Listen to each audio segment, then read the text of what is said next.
I think we've still got Nihachu on Wednesday and Asmongold on Friday. And today we're going to be talking with the Bjergsen. Bjergsen.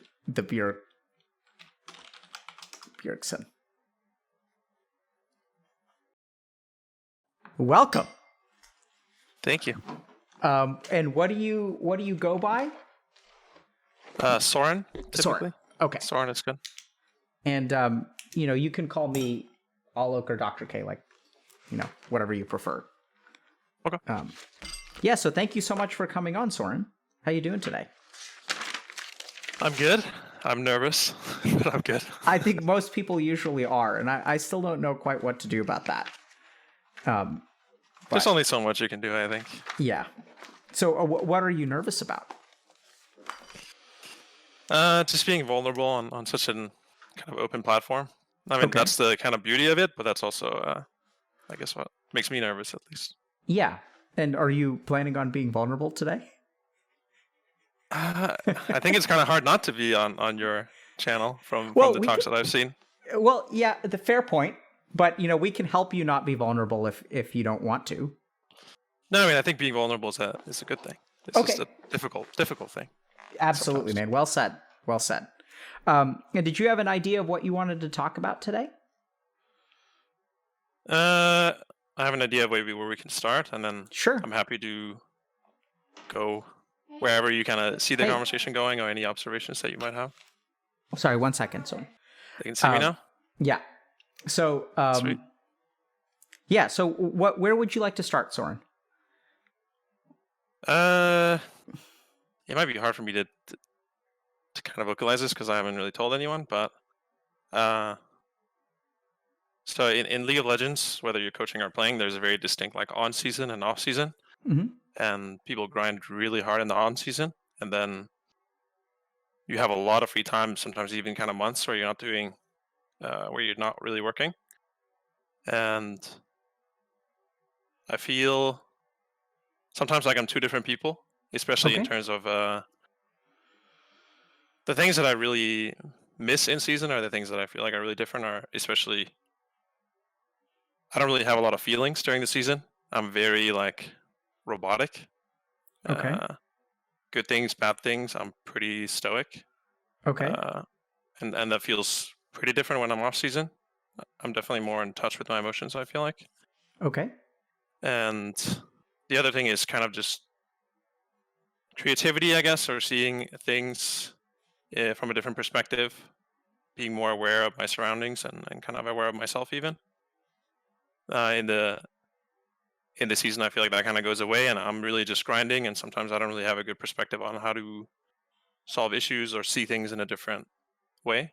And I have had that sometimes during the season, and I feel like those are kind of some of my best times where I'm able to just be more aware of what I'm doing and how I can kind of optimize the way that I'm living and working and trying to do my job the best that I can. Okay, so let me just kind of repeat back what I heard, make sure we're on the same page. Sure. First of all, Soren, this sounds like very intriguing to me.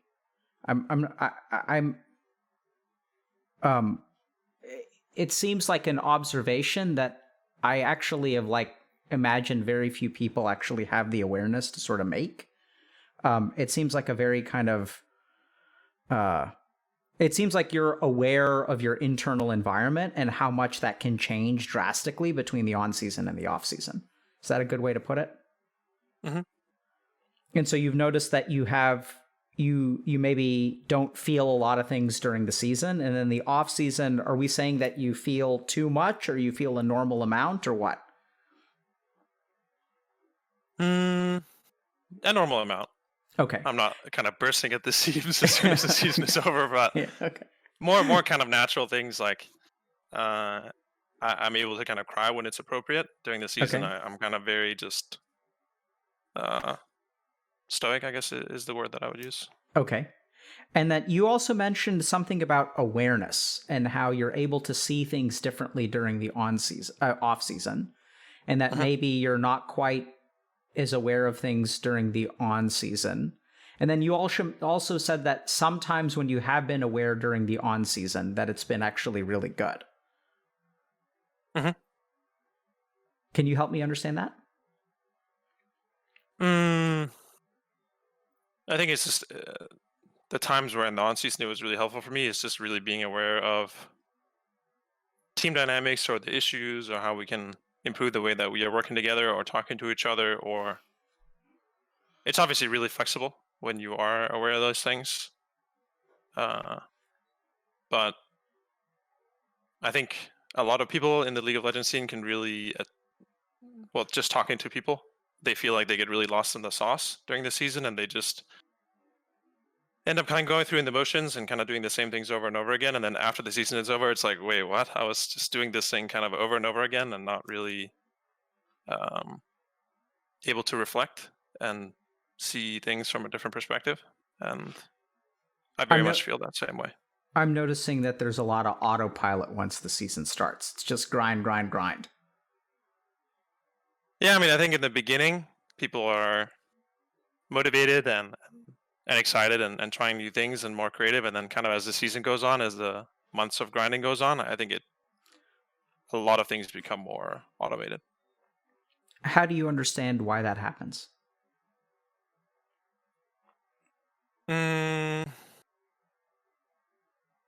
Maybe just the sheer amount of hours. I'm not really sure. I mean, I didn't have a day off from late December till like the second week of April. Of course, I had time off, but I didn't have a kind of day off to myself. So I think obviously the time where you're away from the game and the time where you're doing different things and away from the team, I think that definitely gives you kind of a different perspective and more time to self-reflect. That sounds insane, man. Yep. Yeah. This may sound like, and you know, I don't want to, if we skirt close to anything that could be like, you know, sharing internal secrets or things like that, please steer, you know, I'm just going to ask you a question. Just let me know if anything I ask is out of line. But yeah. How on earth do you not have a day off in 4 months? How does that work? Why? Well, I think most people do is just, I'm the head coach. So on the typical off day, I'm usually watching our matches for the weekend and preparing them for our meetings next week. I'm having meetings with my staff. I'm having meetings with my general manager, head of esports, and also CEO. So that's on your off day. Yeah, because it's hard to fit it in on my on my work days. Okay. Well, you know, Soren, I know this may be a little bit different from what you had originally said, but I think that may be worth talking about. What do you think? Yeah. Okay. I think it could be worth talking about. What makes it hard to fit in meetings with your CEO and general manager on your work days? No, I mean, I definitely could in the evening. It's just a lot of the time I'm pretty pooped. Just from,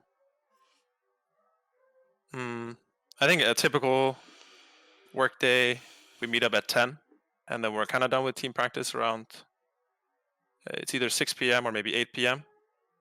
And then on some days of the week, I'm having kind of individual meetings with the players, and the last day of the week going into matches, there's also always a lot of prep around kind of different aspects of the game, the opponent, the draft, and I'm responsible for a lot of that. Not the prep for the opponents. Luckily, I have a strategic coach that helps with that, but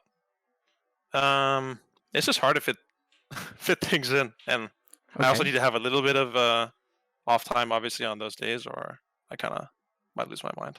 Yep, absolutely. So let me ask you something. What would happen if you missed 2 hours of team practice on Monday?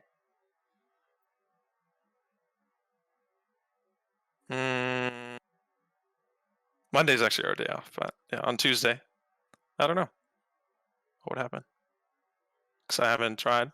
I mean, sometimes I do ask my assistant coach to take over for me if I'm just really exhausted, or if I just want a different perspective, see someone else lead meetings and review. But I haven't been away from practice at all. What keeps you so close to practice?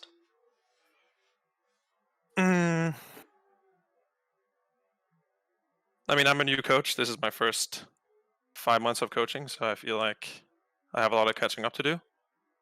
And I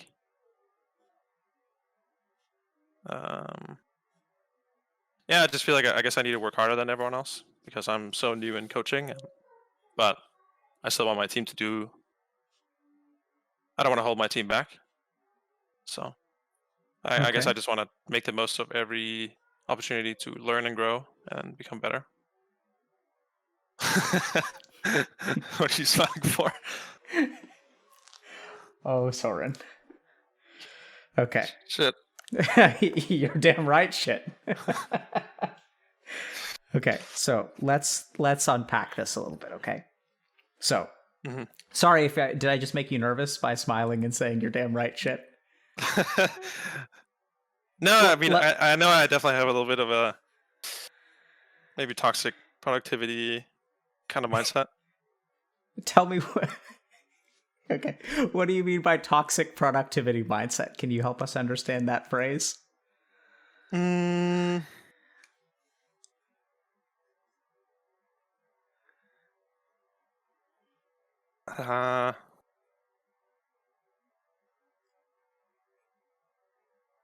I don't really know how to phrase it. Okay. Maybe you can help me there. Yeah. Is it okay if we dig into this today? Yeah. Okay. I'm going to ask you that question 2 or 3 more times because I suspect that we're going to get to feelings that may feel actually uncomfortable.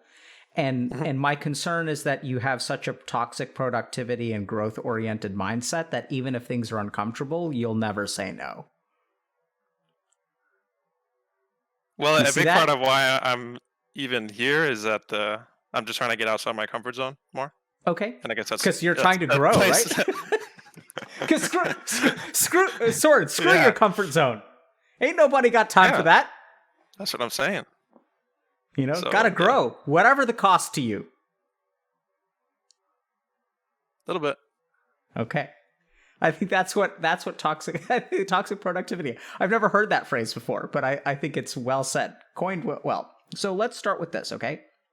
I'm going to lay things out and then we're going to explore. And the reason I'm going to lay things out is because I'm imagining that there's a part of your mind that's really, really concerned about like stepping into a trap of some kind.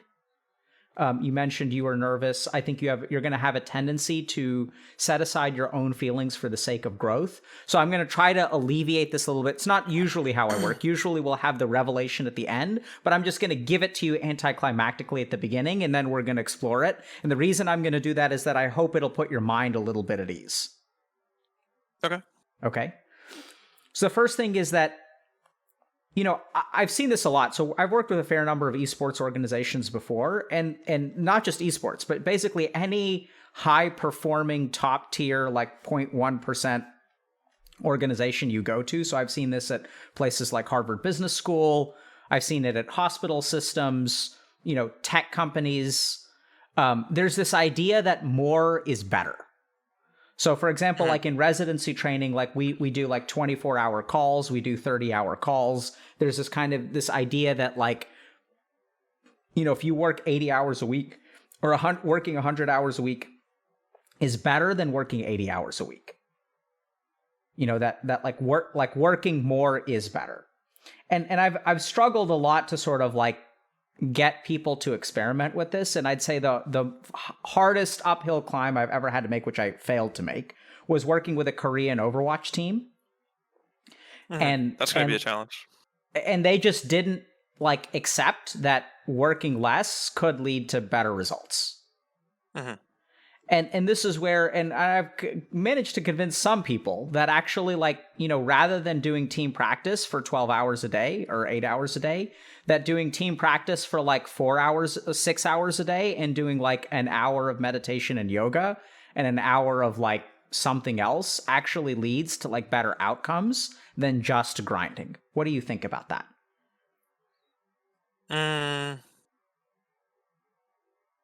I think one of the most difficult things about the game that I was playing professionally for a long time and I'm coaching is that it changes a lot. that really rewards the grinders, because the game is always changing a lot. So you always need to adapt and figure out what's strong, what counters this new thing that's strong. This thing that was powerful, it's now been made maybe 5%, 10% weaker. Is it still viable? Which situations is it viable? So it really rewards grinders, and honestly, the biggest grinders are the most successful in League of Legends. Okay. So it does require putting in a lot of hours, but of course, up until a certain point. Yeah. And this is where ultimately you're the expert here, right? Because I don't know how many hours of grinding before you start hitting diminishing returns. It's generally speaking been my experience that people tend to overemphasize grinding, and I don't know really and each esport is different, but it's been my experience that most of the time, like in 80% of the esports orgs I've worked with, that de-emphasizing grinding usually leads to better performance. That being thoughtful, it doesn't mean that you're not thinking about the game. It's just being thoughtful about your practice is actually better than like grinding. Yeah, I agree with that. But that's not where we're going to go. What we're going to go... Then what I would say when I was a player is, why can't I be thoughtful while grinding? Yeah, okay, so there it is. Okay, so why would you say that as a player? Where does that come from? Because that sounds like the best of both worlds. You're kind of getting all the benefits. Right. Being more deliberate in your practice, but also shooting for the best. Yeah. Okay, but what we're going to talk about is you feel like you have a lot of catching up to do. Mm-hmm. How long have you felt that way? Wow. In general, I assume you mean more in general? Yeah. We're hitting the big stuff. I don't know if it's the big stuff, but it's pretty public. I made a Facebook post many years ago that I was bullied really heavily in school, from 4th grade till 8th grade, when I actually dropped out of school. And dropping out of school kind of caused me to play a lot more video games, which somehow turned into a job, which somehow brought me where I am now. So I was really fortunate in that sense, but I was kind of in and out of school for, I can't remember how long, because honestly, a lot of my young past is kind of a blur at this point. But I was in and out of school for a long time. I pretty much didn't leave my room. I didn't see anyone outside of my family, and had a lot of anxiety interacting with other people. And even when I started going to esports tournaments, I felt just like very underdeveloped for my age. And even coming to the US here when I was 17, 18, I wasn't really able to upkeep a conversation with another person. The only thing I really knew was the game, and that's what I dove into. And I think at that point, I definitely felt like I'm, I guess, underdeveloped for my age, like my life skills, my social skills, these kinds of things. And it was super uncomfortable, but I just tried to still spend a lot of time with people and learn how to be a normal person. Screw your feelings, right?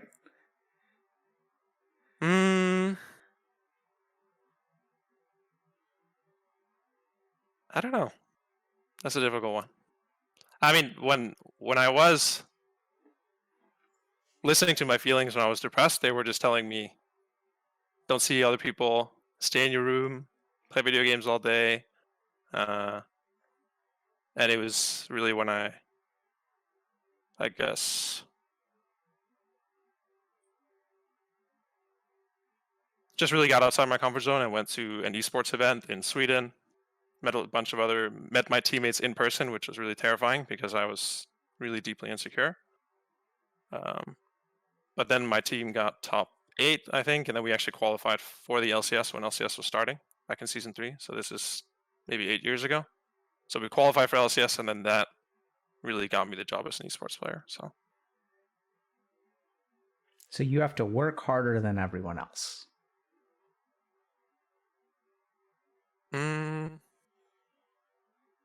Yeah, I think I always felt that way.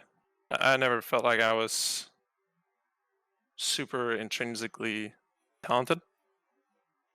I always felt Ye- like a lot of my skill came from my work ethic. I think that's certainly true. By the way, I loved your answer to screw your feelings, because you were like, it's tough because sometimes my feelings tell me to stay in my room and not interact with anyone.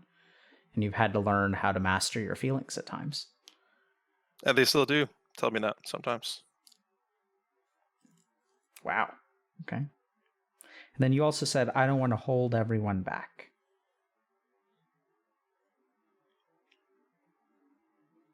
Can you tell me about that? Yeah, I mean, I think the natural progression of a coach is kind of to start coaching maybe individual players and then maybe coaching an amateur or academy team. But I went straight from playing LCS to coaching kind of a top tier, multi-million-dollar team. So I just don't want to hold them back with my inexperience. Do you feel underdeveloped? um,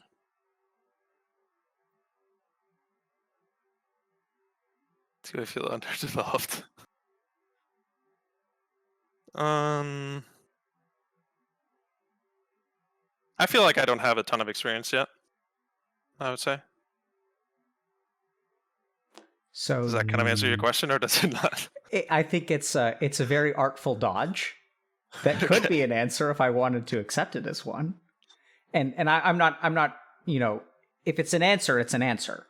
So if your answer is no, I don't feel underdeveloped. What I feel is inexperienced, and there's a difference. Because I think the other challenge here, Soren, is that I think that, yeah, what would you say to that? Oh, I just don't understand the difference between the two. Okay. Inexperienced and underdeveloped.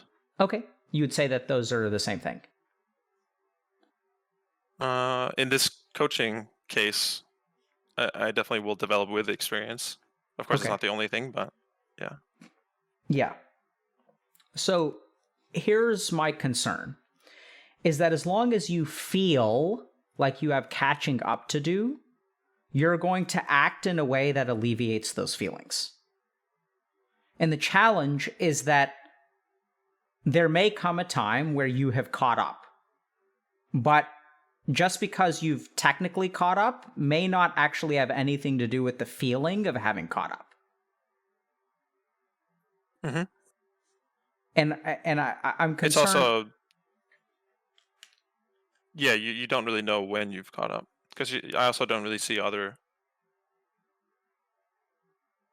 Yeah, I mean, it's just a hard thing. It's not a very linear thing. Like, oh, now I've caught up. Now I have these skills. Exactly. Yeah. So I see you putting yourself into like an unwinnable proposition, because you're never going to know whether you've caught up or not, and you're going to be like driving yourself forward because you feel like you need to catch up.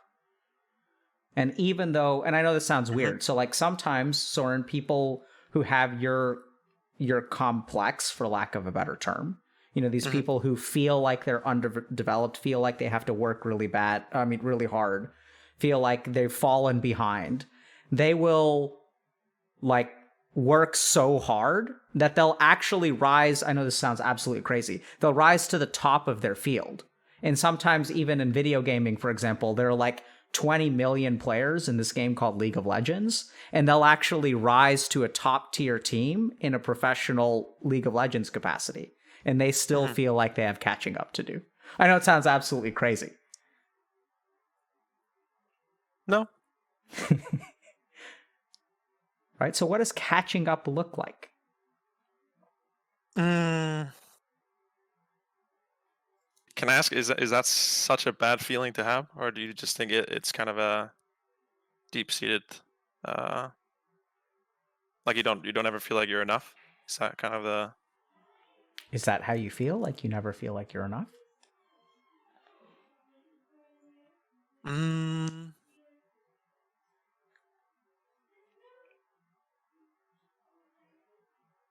I don't ever think that, but if I think that I can always grow, maybe. Yep. Well said. Right? So Yeah. so I'm not hearing that you really But I don't have really negative self-thoughts. Like I'm not enough, but I do have like, oh, I need to be better. Yeah. That's kind of what I think a lot. Yeah, so I think that's a very, very good man. You're very nuanced, Soren. So there's a important difference between I'm not good and I could be better. Mm-hmm. Right? I suspect that those are two sides of the same coin, and I think that always striving to be better can come from a dissatisfaction with who you are. I personally think that's what you've got down there. I think you've just put such positive psychology language around it. Like you just talk about growth, but like I do think that there's fear and other negative emotion. Like I don't want to hold everyone back. Implies to me that if I really had to guess, what I'd say is that in your mind, you're afraid that you will hold everyone back. And that's why you have to work harder than everyone else, because your teammates don't deserve to have someone like you hold them back. They deserve to have someone who can really like live up to expectations and like be the coach that your team needs and the coach that your team deserves. And you're going to work really hard to be that thing. Mm-hmm. But I think that there's still a fundamental like fear underneath there that you're like, you have to work really hard because deep down, if you just autopilot it, it's not going to be enough. Yeah. So then you ask me the question, is that necessarily bad? Because I seem to be placing a judgment on it. What do you think?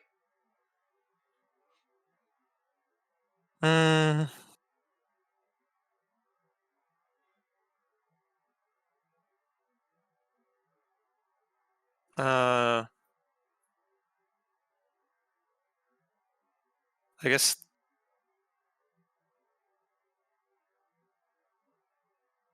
maybe this is not what you're asking, but I guess I feel like a lot of the time the way that I spend my life or live my life on autopilot just doesn't really make me happy, I think. I think that's I think I waste. It's I get like sucked into things very easily, like social media, and obviously those are built to be addicting. But if I wasn't kind of pushing myself to be a better person and to live life more intentionally and use my time wisely, that's why I have this stupid skull, because it reminds me that I don't live forever and I try to make the most of my days. It's a little bit morbid time in my room, but it does help me, especially when I have a hard time getting up in the morning. But why do you have to make the most of your days?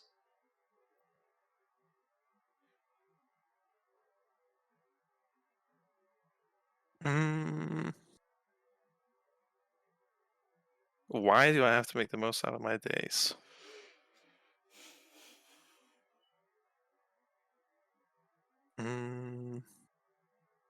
I think it just makes me feel fulfilled.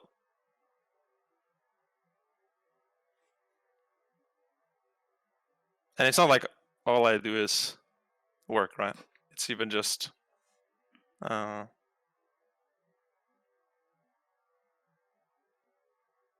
being more intentional about even like spending time with other people. I think when I live life very much on autopilot, I also isolate myself a lot. I'm definitely pretty introverted. And if I'm not kind of making myself get out there, then I isolate myself very much. Can I think for a second? Sure. Take your time.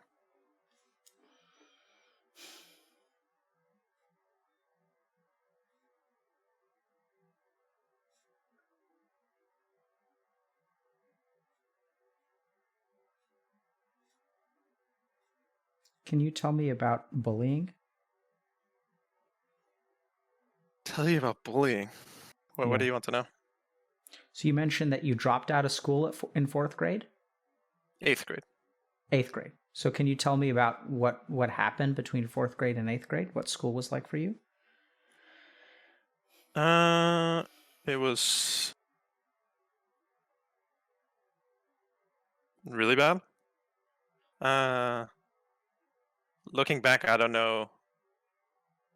I don't know how hard I was being singled out compared to kind of how sensitive I was, because my parents always told me that I was a very sensitive kid, especially compared to my brothers.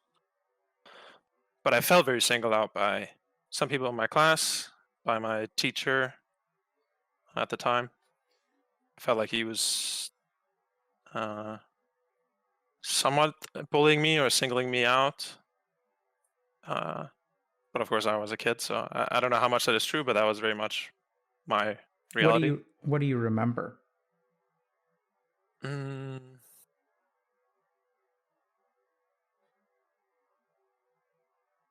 mm, I don't remember too much, to be honest. I remember When more so like in 8th grade when people would, when the bus was coming, like steal my backpack and hold it until the bus left. So I would have to go home without my backpack, or I would have to stay, and then I would end up walking home a lot. But it's like, I don't know, it's like a 5 mile walk or something, 4 mile walk. Um, and just being bullied a lot for being skinny, especially. I was a really, really skinny and short kid, so bullied a lot for my body weight. Uh, my school was kind of up against the kindergarten, so they would throw me into the kindergarten because they said I, I looked like a kid in kindergarten because I was small and skinny. That was really fucking painful at the time, for sure. underdeveloped. Oh, it all comes full circle. I tried to map things out for you, so I didn't spring it on you, bro, you know? Uh-huh. That's right. I didn't even realize that as I was talking about Yeah, I'm just going to cry quietly to myself for a second, okay? it. Um Yeah, let me ask you what all right, Soren, we're just getting started, buddy. So, hmm when this thing happened with the backpack, like what did you tell anyone? Hmm.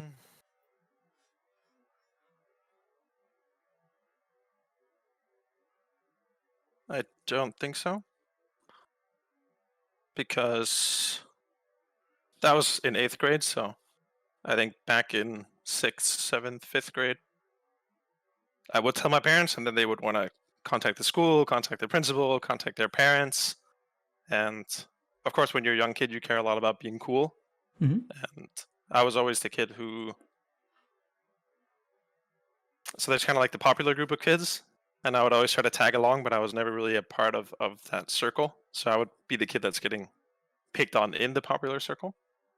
Uh, but I so desperately wanted to be a part of that circle, so I didn't want my parents to talk to their parents, and obviously it's really silly now, but at the time, the Is it social silly status now? is really important.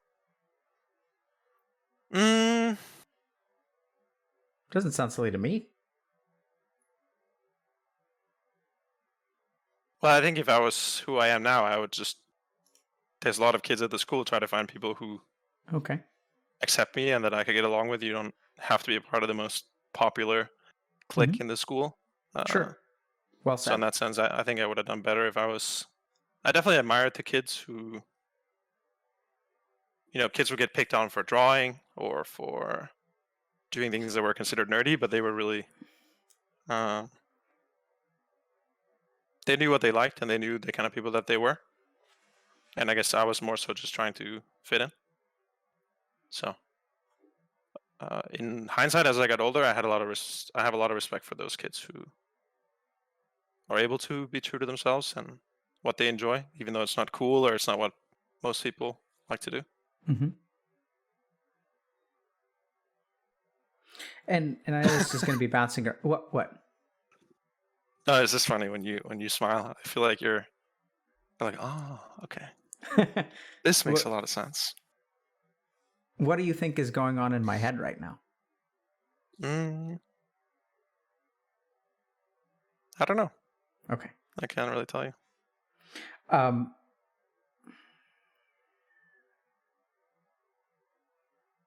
Do you like being fulfilled?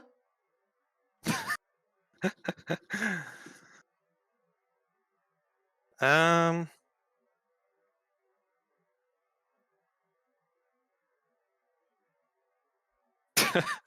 it feels like a trick question, but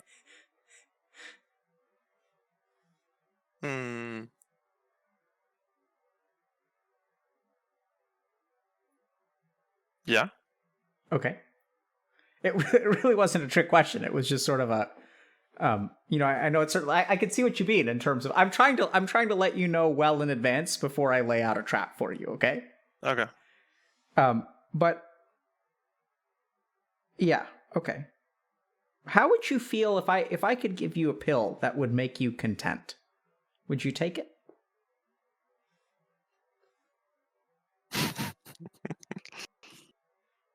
Actually, maybe that's a bad question, but let's just hear your answer anyway.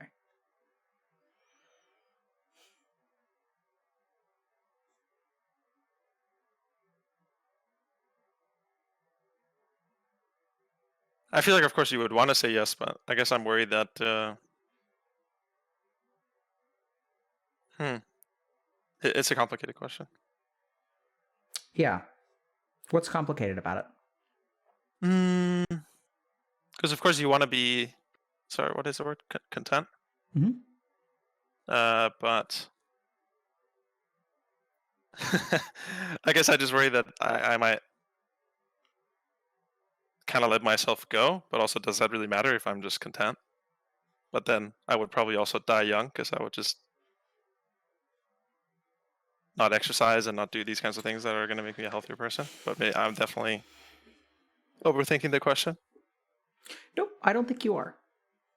I think you're. So I don't really know. I can't really tell you. You may be underdeveloped in many ways, Soren, but I don't think you're underdeveloped in your thinking. I think you're a very precise thinker. So I've got kind of a fork in the road. One is, we can get more to what I'm pretty sure is some sense of, okay, here's what I'm hearing, okay? So I'm going to try to once again avoid pits. But I'm detecting what I will call pit Soren. So there's like a Soren who's like stuck in a pit. And this is the Soren that maybe was bullied, maybe dropped out, maybe was isolated, maybe felt underdeveloped. Like you were kind of in this dark place and like it was really hard to like be you. And I think that like on paper, you've crawled out of there, right? Like, I mean, here you are, head coach of a very popular League of Legends team. You have a pretty respectable professional career behind you. You've clearly landed on your feet. You've got you're rocking a pretty awesome beard. There are a lot of things about you that are like you can really be proud of. And yet you don't strike me as someone who's like, and I think this is where things get really tricky because I think you are proud of what you've done. I think you have grown, you have matured, and I genuinely don't believe that like, I think you really do appreciate that. But then you've got that skull in the back of your room. and then like, it's one thing to want to live every day to your fullest, but you have this weird thing where you need a reminder. And you need a graphic reminder. Because what I see in that skull is like a fear that if you ever slow down, you're going to be back to pit Soren. That you've climbed fully out of the pit. But you need reminders to keep you striving. And this is where you kind of say, like, is that a bad thing? Is like feeling like you're not good enough or wanting to grow? I think you've cloaked it in positivity. It's absolutely adaptive. It's absolutely responsible for your success. But there's a fundamental lack of fulfillment there. Like that can't exist with fulfillment. And anytime you start to feel fulfilled, I think you look at your skull over there and it reminds you that you're going to die one day. So better start feeling unfulfilled because it's time to grow. Like we've got a lot of growing to do. And like, we can't stop growing, not even for a single day. Heaven forbid that I take a day off in 4 months. Because I have so much I would growing. like to. Yep, yeah. I think you would. So what gets in the way?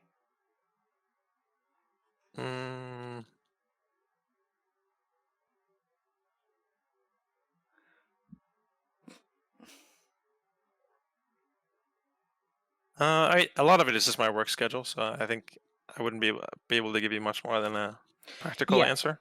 No, but that's an impractical. That's not a, because your work schedule is determined, I think, right? So this is where like I'm going to toss out a hypothesis. Usually I wait for hypothesis formation at the end, but I think it comes back to this feeling like you have a lot of catching up to do. Right? So like you can't afford to take a day off. That's what if I had to piece things together, that's what I would think based on what you've said. Is that you don't have the luxury of a day off.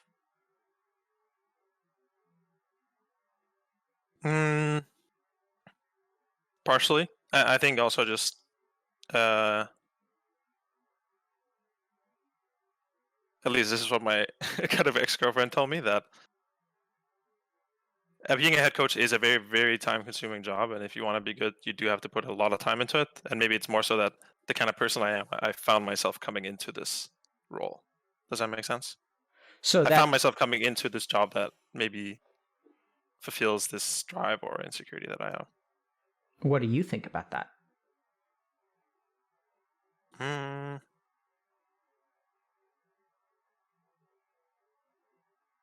might be some truth to it. I mean, I enjoy responsibility, for sure. And you have a lot of responsibility as a head coach. Yeah, it's interesting to think that, you picked a job that will always make you feel like you have more to do. Yeah. Is that sort Very of the much so. implication that your ex-girlfriend was making? Yeah. How do you feel about that?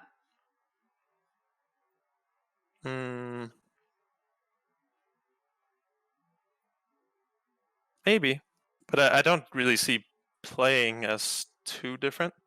I always had that mentality when I was a player Sure. that there's always more that I can do.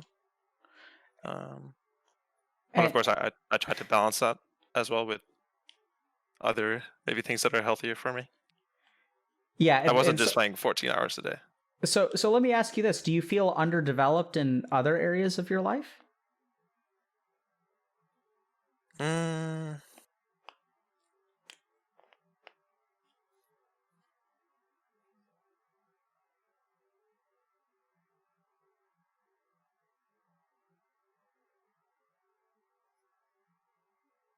yeah, I would say so.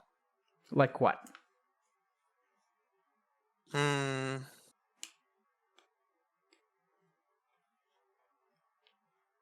Or I'm kind of unsure about it. If you asked me years ago, I would say yes. But now I think I realize a little bit more that a lot of adults or mid-20s people are kind of winging it, and they Yeah, don't. well said. Whereas I definitely have an issue of kind of comparing myself to others and Okay. thinking that they have their shit together and I don't. Mm-hmm. And I think that kind of goes back to this like idea that we were touching on earlier, that like I think you've started to realize that you may not actually be underdeveloped, but you carry that feeling with you.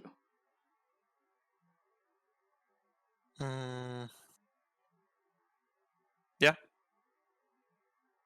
So you mentioned earlier that you felt like sort of behind socially too, maybe around 8th grade or after you dropped out of school or when you met your teammates, that you felt like very nervous.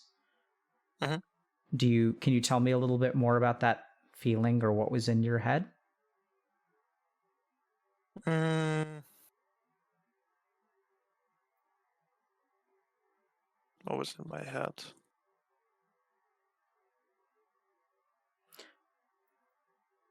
That was a super vague question. So let me ask it this way. It's kind of difficult to answer. Yeah, it was way too vague. Terrible question. See, I could do better. Can you tell me a little bit about like what happened after you dropped out after the 8th grade? I don't remember exactly, but in Denmark you have to finish, I guess, high school like 9th grade. So I would be gone for a bit, but then I don't know if I want to say the authorities, but people came to my house and talked to me and talked to my parents. Like, you have to go back to school. It's a part of the law. So I would kind of go back to school, drop back out, back to school, drop back out. Ooh, here comes the underdeveloped, maybe. And around this time, I was diagnosed with a nonverbal learning disorder, and I started going to more of like a special needs school with just less students, and a lot of them were kind of on the autism or Asperger's spectrum. And yeah, it was just kind of hard for me to fit in. I didn't really feel fit in at the regular school, and I didn't really feel like I fit in at the special needs school. And now that I've grown older, I feel like there's a good chance that it was a kind of an inaccurate diagnosis just based on being in a really deep depression. I think that really changes you. But whether I am or have that or not, I don't really know. But it was really tough on me at the time. How did you feel? What do you remember?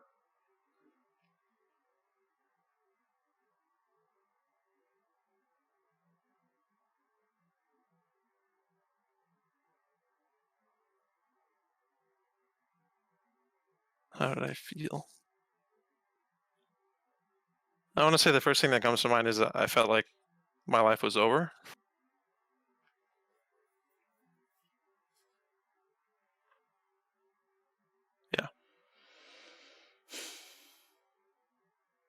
Yeah. Soren, how would you? And I'm not sure why I felt that way, but yeah, totally. Good answer. And I remember also feeling that way when I first realized I had to wear glasses because that was also apparently a life-ending thing when you're a teenager. yeah. How would you feel if you missed 2 hours of practice?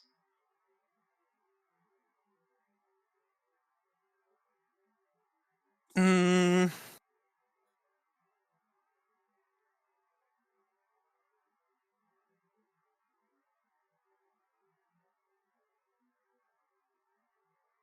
mm,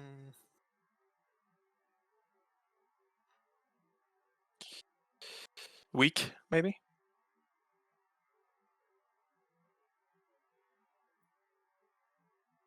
Help me understand that.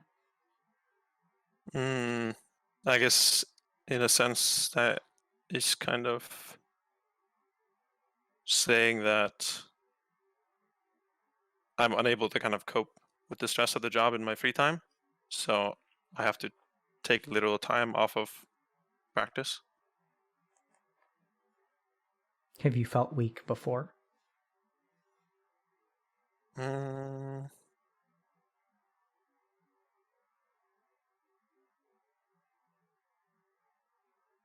yeah, I mean, I think being human is being weak in a lot of ways. And years ago, I always, as a player, I really kind of idealized the Korean Chinese work ethic, which is like sacrifice everything, play all day. You don't need to exercise, you don't need relationships, you don't need balance, you just need to grind. That was maybe 4 years ago, maybe even longer, maybe like 5-6 years ago. That was really kind of what I strive to be. And then as I got older, I realized I'm human. I should look out for. Sure. That sounds very healthy.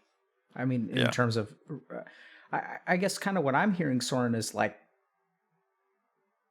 when I think about, so what exactly happened with the kindergarten thing? What did they do?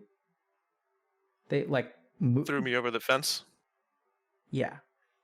And so I didn't quite understand. I couldn't quite paint a picture in my mind. But like when I think about, so I was bullied a lot growing up too. And if I had to describe one word, I'd never thought about bullying this way. But if I had to describe like one word, or if I had to pick one word to describe how I felt, it was weak. Yeah. So like this is where, I feel like I'm really leading more than following in this interview, which is like arguably a mistake because generally speaking, like I should like listen to what you have to say and then like form a hypothesis, but I'm seeing like a pretty clear chain here. And it may be hard I could be wrong because I'm really not doing a good job. I'm not following the rules of normally how I approach this. But I mean, here's what I'm hearing from you, Soren, is that like you carry this like fear of weakness with you. And that like you won't relent at all for fear of like being back in the pit. Like you're not going to go back there ever. No one's ever going to throw you over the fence. You're never going to be weak. They're never like it's never going to happen. Like you've been there before, and and this kind of comes back to the question of, I think you've paid a price to be where you are. And that price is having that skull on your piano. Right? It's like do you mind if I ask something? Yeah. Do you think that this is something I can change, or do you think this is just how my life has shaped me to be? Do you want to change it? I don't know. I mean, I like who I am. I think you do. Yeah, I don't know. So you said, is this something you can change, or is this something that your life has shaped you to be? I don't think that's an either or question. I think both are true. So I think you've been shaped this way, for better or for worse. And can you change it? Absolutely. But I think in order to change it, you have to do something that you really don't want to do, which is that you have to like schedule your CEO meetings during the week. Right? And I think what's really holding you back is I don't really, and this could be me being ignorant, right? So I really don't know what your team functions like, but I understand the inside of, I think, a few professional law organizations. And I've seen this a lot. Like I've seen this everywhere. Like I've seen this in investment banking. And I just don't think physiologically that like not taking a day off in 4 months leads to the best performance. Would you? This is kind of separate from the whole conversation and more practical. But for me, I'm really balancing. Like, do I want to have some more free time in my day-to-day, in my work days, or do I want to have more workload in the work days and then have this day off that I can kind of call mine? I think that's the wrong way to think about it. Oh, okay. Right. So I think it's going to be challenging, but and I think the real thing is that your real barrier, I think, is actually emotional. Because I think that like you don't want to feel weak, like you want to feel like you're not letting people down, like the possibility. I think I know it sounds weird, like if you set a limit on how much you do, and like you let your team down as a result, how would you feel about that?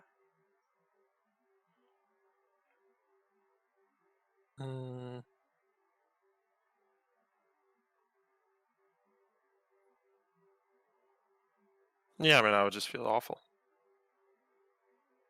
Why?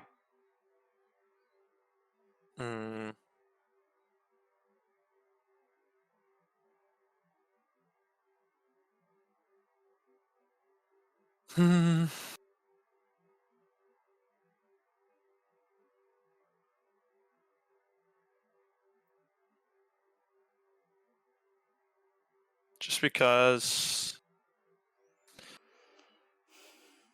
yeah, I don't know. I think they deserve better. I think.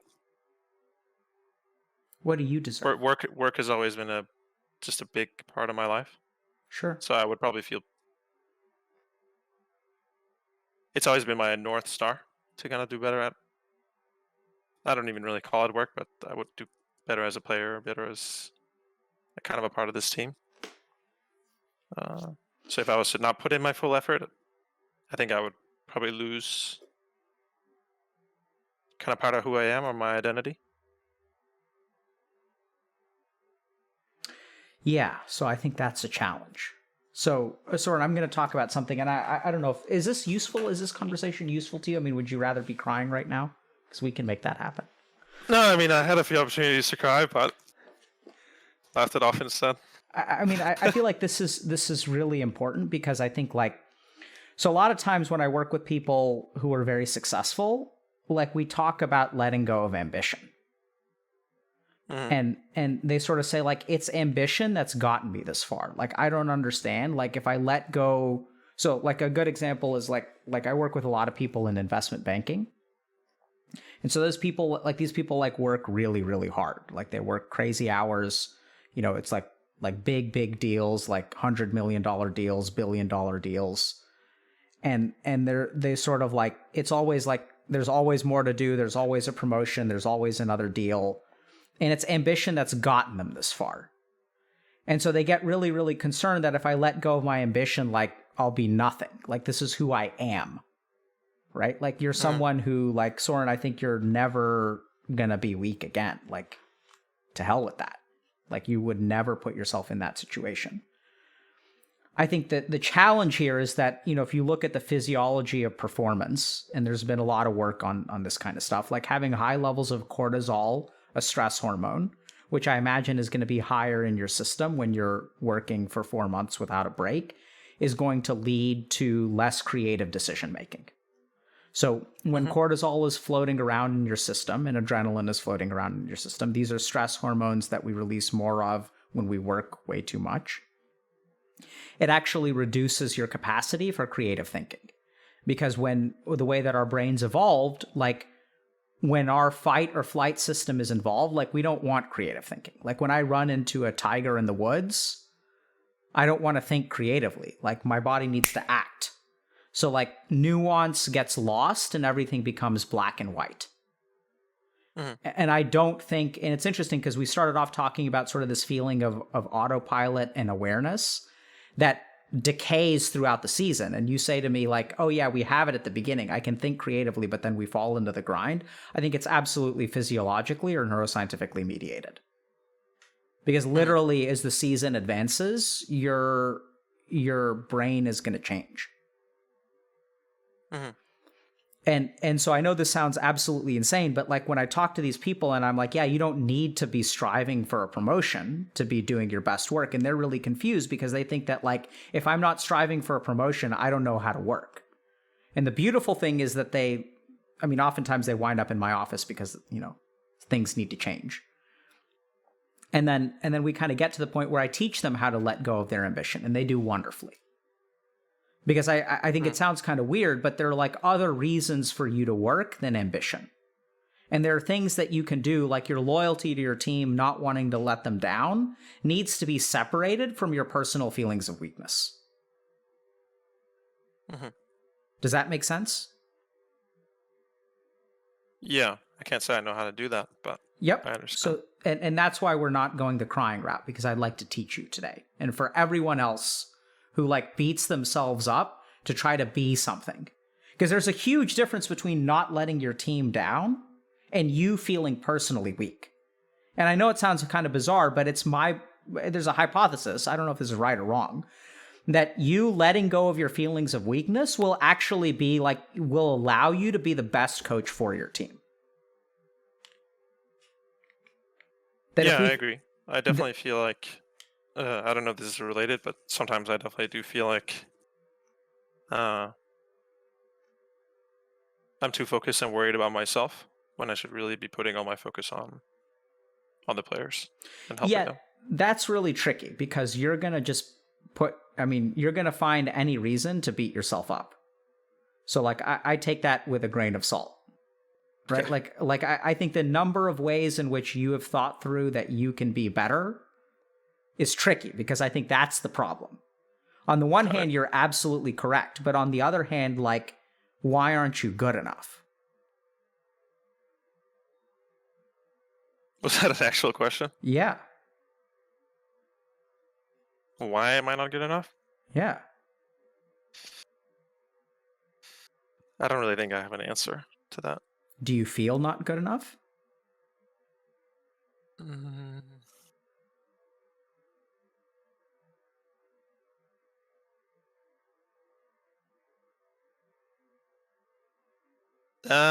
It just goes kind of back to the beginning, right? I feel like I can be better. I feel like I'm learning. Do you need to be better? Yeah. Why? To serve my team and my players better.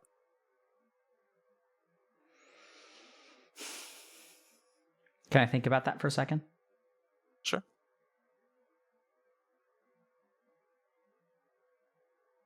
let me put it this way. And I don't know how much progress we're going to make here. Are you enough for your team?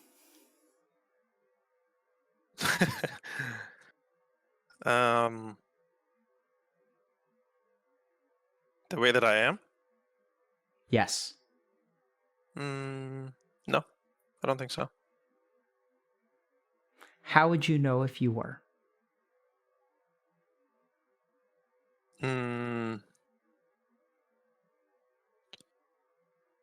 I don't think I would know, which is why I say I don't think so. I don't know for a fact. Right? So what if I told you, I'm going to say something. And I want to know what your instinctive reaction is to these words. You're enough for your team. You're exactly what your team needs in the way that you are in this moment. You don't need to be any better than what you are.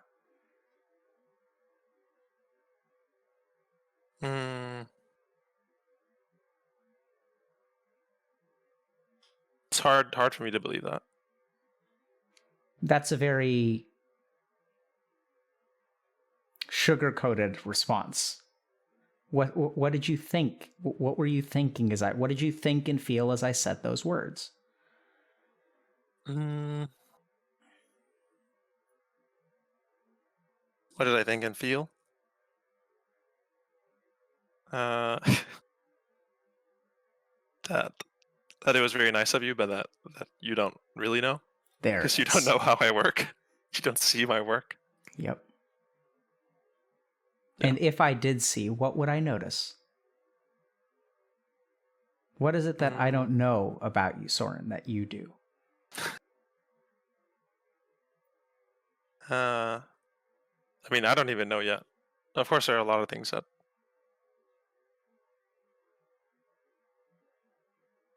I know I can do better, and then there's the things that I'm kind of yet to discover.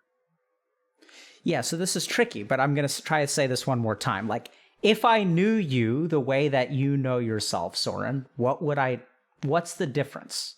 Right? Because I can tell that, like, when I said that, what I saw in your eyes was, this guy has no fucking idea what he's talking about. Right? So tell me what I don't know. What do you not know? What are you? I don't really know how to answer that question. Not knowing how to answer that question is different from, like, there's something I'm missing, right? Because for me to say that, it's like ignorance. Does that make sense?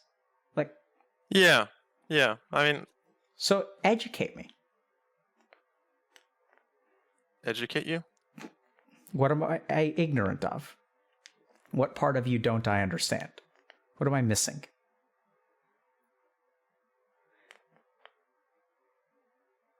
Well, I'm thinking more in relation to my work, right? Sure.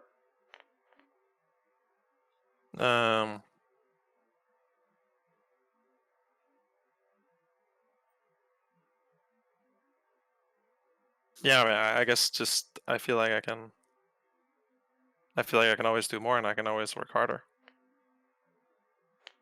Which is maybe not what you want to hear, but yeah. So I think that what we're getting into is a conflict, because I think I think you have to unsugarcoat it to be able to say it. So let me. I'm not trying to hide anything. I'm just. I don't think you are. I think it's just going to be tough, right? So maybe I'm barking up the wrong tree, but like. Yeah. I can tell. So the reason that I said that is because I know you're going to have, like, when I said, like, I think you are enough, right? Like, I think you're fine by your players. By the way, have you ever talked to your players about whether they feel like you're letting them down?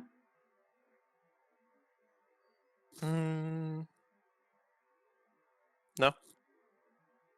What do you think about having a conversation like that?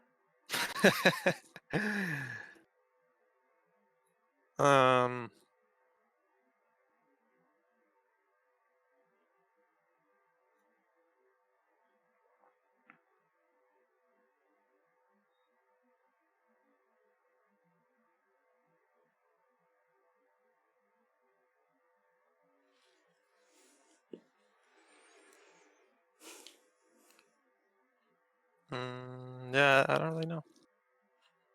I feel like most of them would just be really nice about it.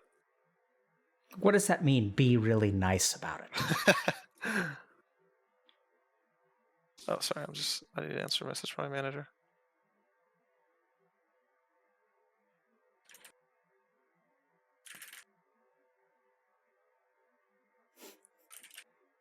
Okay.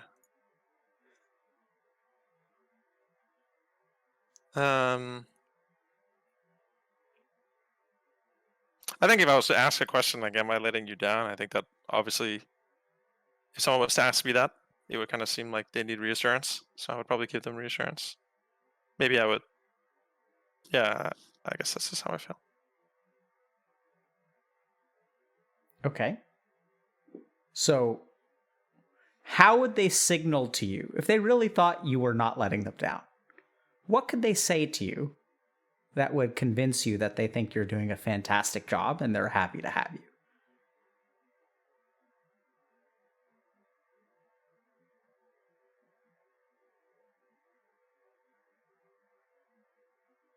Do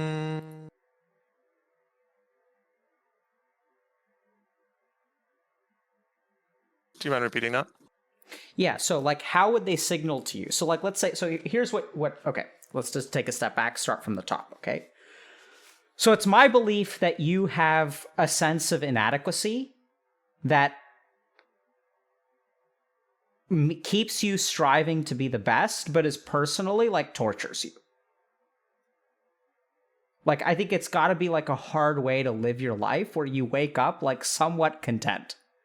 You're like, let me sleep in. And then you see that skull. And the skull is like, fuck you. Get out of bed. Weakling? Right? You're like, on the days that I'm really tired, I look at the skull and it reminds me that I need to be better and that I'm not good enough. And so, okay, fine. So then I turn to you and I say something absolutely idiotic, which is, Soren, I think you're fantastic just the way that you are. And you're like, this fucking guy, that's his job. He sees the best in everyone, right? It's his job to like accept people, but he doesn't understand. Right? Totally understand. Like, that's fair. It's completely fair. I don't know you, bro. I'm missing something. It's my job to see the best in everyone. And there's like something in you that is clearly not the best. Fine. I accept that too. Because I don't know you. You're right. Then I ask you, so fill me in. Tell me, help me understand what it is about you that I don't know. You have a lot of trouble answering that. Because there's like, if we think about it, like you can't protest against my statement unless there's something like, because your protest is like quite strong. And so I think that like it's like Pit Soren down there that's like, you didn't see me when I got tossed over the fence into the kindergarten. And then you had to like walk through the fucking kindergarten back to your school. Like, you know, like that's pathetic, man. And felt that way, yeah. Yeah, right? So I think that like leaves a scar. And I think this is the scar that we're running up against. And now we get into a real problem because your adaptation to that scar is responsible for your success. It's the work ethic. It's the constant feeling that you could be better. And like that's what's gotten you to where you are. And so fair. I don't know your team. I don't know League of Legends. I'm a noob. Fine. I don't know you. Fine. Right? Because the response that I heard when I said, I think you're good enough is you don't know me. Like, you don't really know. You don't know what you're talking about. Fine. So there's something there about you that is not good enough. Fine. So then let's turn to someone who does know, right? Like, because your teammates know. Like, they're your teammates. Like, they know whether you're doing a good job. They know whether you're doing enough. And then we get to the real crux of the problem is that, like, if you go to them and you say, like, am I doing enough? Like, what are they going to see? They're going to see someone who's weak, who needs reassurance. And they're going to say, yeah, no, so, Soren, you're doing great, man. Oh, man. You're so handsome. You're so smart. Right? Like, that's, like, you feel like you're going to be like now I'm almost getting like they're going to put you in the special school all over again. Like they can't give it to you straight. And so the two things that I'd point out to you is first, like, how would you know? Right? If they actually did think that you did an awesome job. And that cuz I'm pretty sure if I had the opportunity to talk to them, this is what they'd say. That your work ethic is amazing, that you're an inspiration. And that like they're really optimistic because like you're on their team. And that they think you're doing a fantastic job. Mm-hmm. Like I would give you 10-1 odds that that's what they would say. And now the problem is like, now I'm going to point out to you like where the problem is like, how are you going to know? Like, how are you going to know if you're enough? Even if they tell you, if I tell you, like, no, as many people as you want to can tell you. But as long as that voice is there, discounting and undermining everything, all of the signals that get sent your way, this is not going to change. Mm-hmm. And what I'm talking about is like a radical change. This is reshaping who you are. It's like accepting that you actually are enough today and you can do more tomorrow. Don't worry, you don't have to let go of being better tomorrow. But what I want you to do is let go of like feeling fundamentally not good enough. Because I suspect that like in other parts of your life too, you know, and I don't know how much to read into you said ex-girlfriend, but you know, in other parts of your life too, like I'm afraid that there may be situations where you are actually fully adequate, but you don't feel that way. That is actually on point, yeah. In my relationship, I often felt like I was not, or I felt like she was dissatisfied with me a lot. Even though then she would tell me, I am satisfied with you, but maybe like there's this thing or this thing. But those things would hit me very hard. So this is what I see in people who like have what you have, is that they become self-fulfilling prophecies. Mm-hmm. So like when someone feels inadequate in a relationship, their partner will tell them, no, I actually really like being with you. But their mind will latch on to the 10% of what their partner says instead of the 90%. I really do want to be with you. And of course you're not perfect. And then your mind is like, there it is. Let's shove aside the 90% of contentment and zero in on the 10%. And it actually becomes a self-fulfilling prophecy. Mm-hmm. We see this as well in people who have a fear of abandonment, where like they think like they tell their partner, or they're afraid that their partner is going to leave them. Partner's like, no, I'm not going to leave you. Like, I like being in this relationship. And they're like, you're going to leave. Like, no, I'm not. And then like they tell them like, you're going to leave. I know you're going to leave. You didn't text me back. Who are you with? You're going to leave me. You're going to leave me. You're going to leave me. I have also had that in a relationship, and I did end up leaving her. Right? And it's like it becomes a self-fulfilling prophecy. So I think like Soren, you're playing a rigged game, man. And it all like it doesn't matter like who you hear it from, how qualified they are. Like even if you heard it from the CEO, you're like, he doesn't know, right? Like if your CEO is like, hey, Soren, I think you're doing a fantastic job. Like you'd be like, he doesn't see what I do day to day. Mm-hmm. That voice is always. Do you see the voice that I'm talking about? That's just like always there. Yeah. So do you want that to change? Is that voice a bad thing?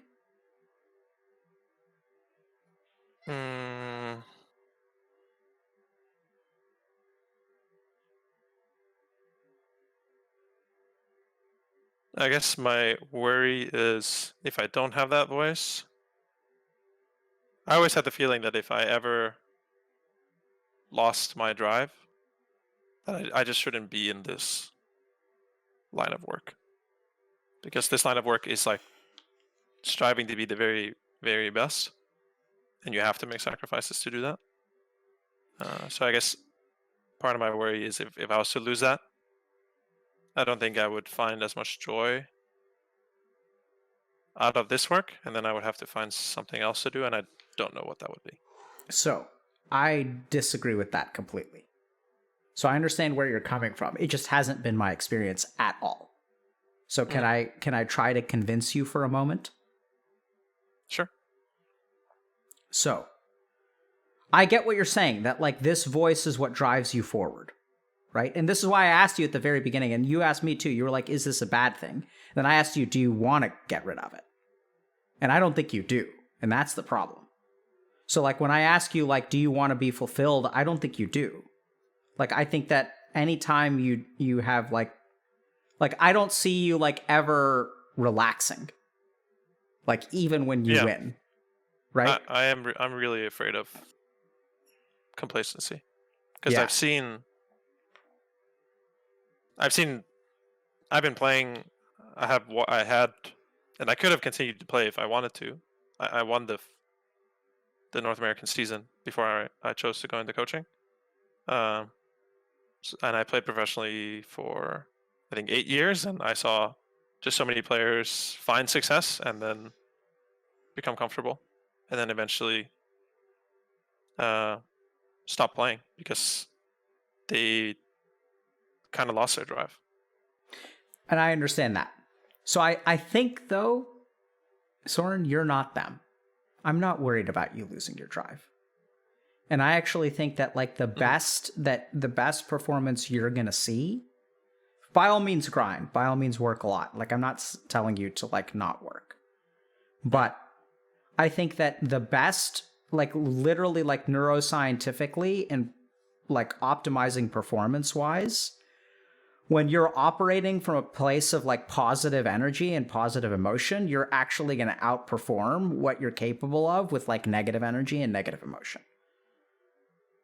I do want to say I feel like before COVID I was closer to that, living a kind of more balanced lifestyle. I think COVID has definitely maybe brought out the worst in that because we were also in a really strict bubble system in order to stay safe, right? So I was only at my apartment and at the office. I didn't see any friends for 6 months. Well, even longer, obviously. So it's just kind of all my time has really gone into working, which probably strengthens these feelings. So that makes me think even more so that like letting go of some of these feelings is going to be a step forward for you. Because if in a high stress environment, these feelings are getting worse, like generally speaking, like depression and anxiety and all that stuff is getting worse during COVID. Mm-hmm. So it's not like your optimal function. It's like, it's almost like a coping mechanism. It's like your internal cheat code to keep working. Mm-hmm. And something tells me that like,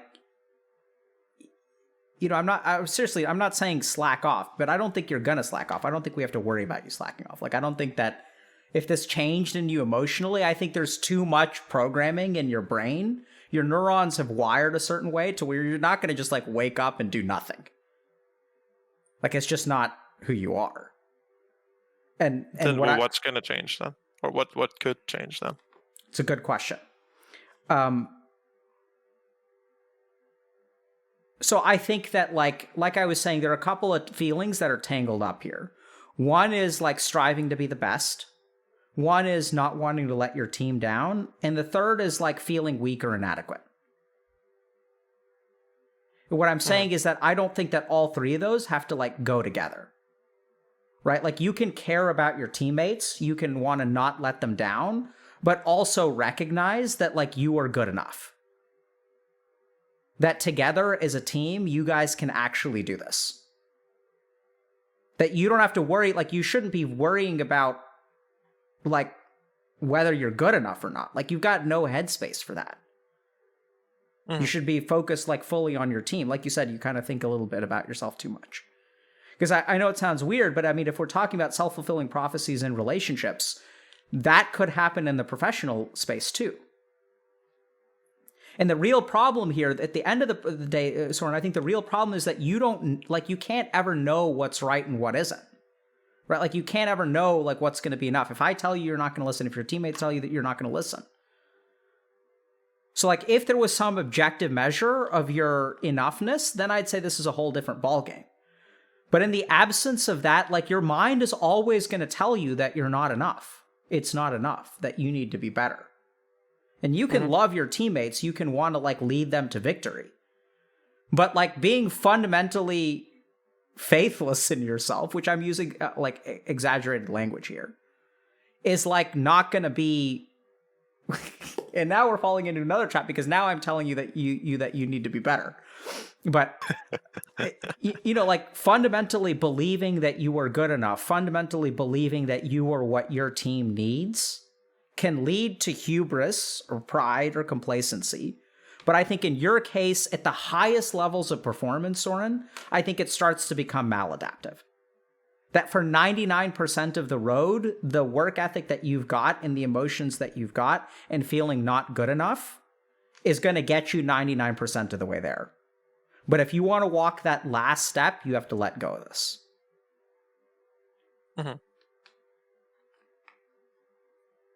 What do you think?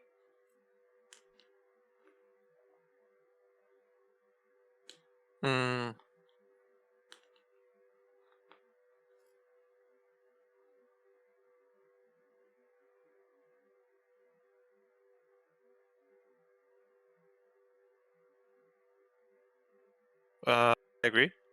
And I have come up maybe against these kinds of things with a therapist, and they're just so deeply rooted that I don't know where to begin. Okay. So we can. I'm glad you see a therapist. By the way, that's good. So let me now let's do this together. Okay. So if you're with me, like I don't have an answer for you, so we're gonna have to figure this out together. Okay. What do you think about that? Sure. I don't know what it entails, but okay. I am open to it. Okay. So let's think about the conundrum. So here I am telling you that you need to accept yourself more and that you are good enough. Right? Yeah. And you're really feeding into my thing that you're telling me that if I change something, I can be even better. Yeah, exactly. So that's the problem. So what do we do about that? Because even if I try to tell you to move in the right direction, I'm actually falling into your trap. You're the one who's trapped me. Yeah, I mean, I honestly have no idea where to begin. Well, so I was coming up at a point where I was learning more so to kind of accept and understand myself rather than trying to change. Yeah. So then I think that sounds right. But then I guess I have a practical answer for you, but I just want to appreciate the conundrum that we're in here, which is that either you accept yourself where you are and then you don't strive to be better, which is sort of, I guess, winning, or I'm telling you, hey, like, you need to learn how to accept yourself, which is like, you don't, does that make it? It's like, it doesn't, we're stuck, right? So if we truly accept you, then what we should say is, Soren, you should continue not accepting yourself. That is acceptance. Yeah. Right? And then if we say like, Soren, you need to learn how to accept yourself. That was very convenient for me. Right? So, or I can say, Soren, you need to learn how to accept yourself, which is in and of itself not accepting yourself. Mm-hmm. So we're stuck. So the good news is that there's actually like a really simple way to move forward, and I think you're well along this path. The first is just to notice the absurdity of what we're talking about. It's dumb. The whole thing is unsolvable. Mm-hmm. Okay? And I know it sounds kind of weird, but every time you notice that feeling in you that you need to be better, and then if you move towards saying like, oh, I shouldn't feel this way, that's wrong. And if you blindly follow it, that's wrong too. So like what we really need is simply just awareness to recognize that like either path we go down is wrong. Mm-hmm. And so if we don't go down a path, like what do we do?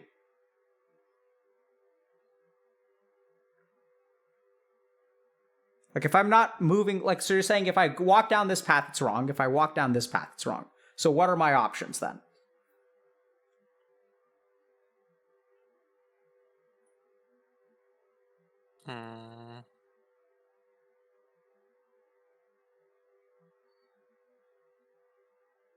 I don't know. It's weird. So do nothing with awareness, right? Just notice. I know it's weird, but just like notice the conundrum within you. And on a much more practical level, there are going to be times in your life where you're going to feel like taking, an hour off to meet with the CEO. You're going to feel weak, like you should be able to handle it. Does that make sense? Yeah. Like throughout your week, very practically, there are going to be times where you feel weak, where you feel inadequate, where you're afraid of holding everyone back. And so a lot of your actions and your schedule has been structured based on those negative emotions of fear and inadequacy and things like that. Does that make sense? Mm-hmm. So this is going to be tough for you, Soren. It's going to be very hard. But don't give in to those negative emotions. Right? And what I mean by that is notice that like if you schedule a meeting with your manager during practice, you're going to feel like you're letting your team down. And this is where, like, honestly, what I would recommend, I'm going to give you like a very simple, straight playbook. So you go to your team and you should have a conversation with them about, hey, we meet for practice 8 hours a day. I have some other obligations as coach. I've got to meet with this person and this person. How would you all feel about me taking some of those meetings in the middle of practice and then like the assistant coach? Like, how would you guys feel if I miss like an hour or two of practice a day? Mm-hmm. Okay. That sounds extremely uncomfortable. Yep. There it is. What are you feeling right now?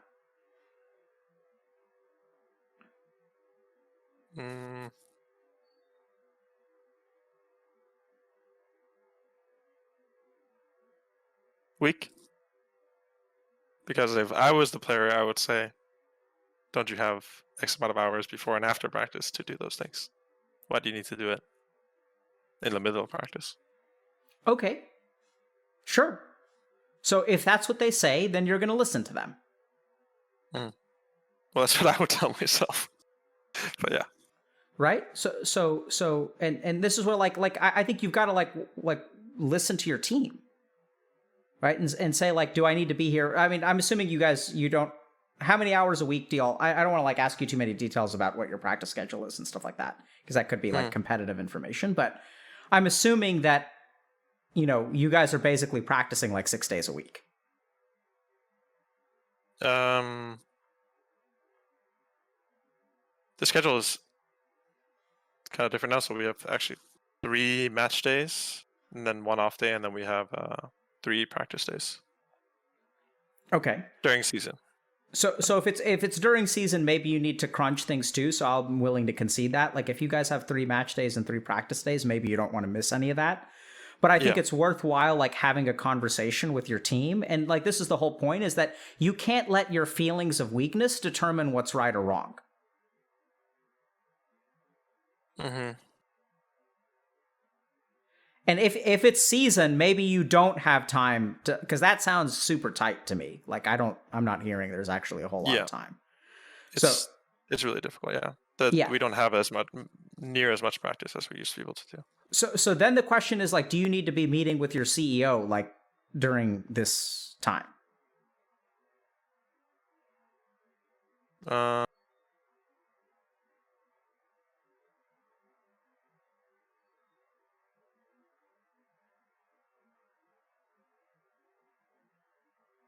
I'm not sure. Okay. So I what I'm hearing from you, Soren, is that like really, if you guys have 3 match days and like 1 day of practice between matches, that really doesn't sound like there's a whole lot of time to do anything else. Yeah. So I know that sounds kind of anticlimactic, but I think I'm going to have to take a step back from what I was saying earlier. Because that really does sound quite different to me. But I still think the general like idea of not letting the sensation of like, and in that case, I think the reason that you shouldn't scale back is not because you feel weak, but because there's actually like a necessity. You guys have 8 hours of practice. Essentially, it sounds like you guys have 1 day of practice before a match. Monday we have a day off, and then Tuesday, Wednesday, Thursday we practice, and then we have Friday, Saturday, Sunday, 3 matches in a row. Oh, I see. So yeah, it still sounds super tight from a scheduling standpoint. So yeah. I know it sounds kind of. I've been trying to avoid asking you details of your schedule just for like. That's everyone's practice schedule. So. Okay. Yeah, I'm gonna have to. Except some teams, they obviously don't take an off day sometimes, or push the training schedule longer on some of the days because we have less practice days and things like that. But I'm trying to figure out how to salvage my argument because I feel like I just torpedoed it.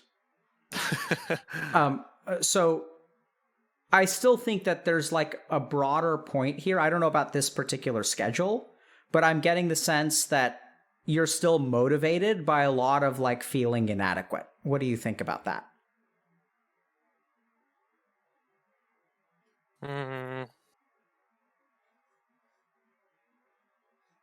Yeah, I think so. So I think your road forward is still the same. In this particular instance, I don't think it... And I don't know if this makes sense, but I still don't think that the reason so you shouldn't meet with your CEO on a Tuesday, Wednesday, Thursday. That makes perfect sense to me. At the same time, I think the reason you shouldn't meet with them is not because you feel weak, but it's like literally you just don't have time because you've got to work. Do you understand how there's a difference there? Kind of. But there is time. Well, there is time for what? I could have a meeting. Do you think that would... What would be the cost of that meeting if you met with the CEO on Tuesday?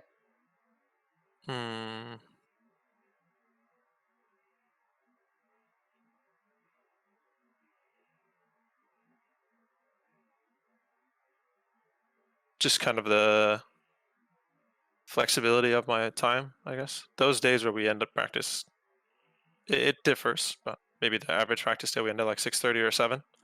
And then I am kind of flexible to, do I want to stay at the office and work? Do I want to relax and hang out with my players and staff? Do I want to go home? But if I have that meeting, then no matter kind of how I feel, maybe how stressed I am on the day, I have to do this thing.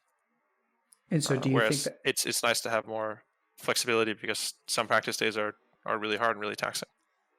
Okay. So I think that makes sense that you want flexibility. So let me ask you this. Have you noticed anything in your schedule that is driven by the sense of feeling like if you didn't do that, you would be weak?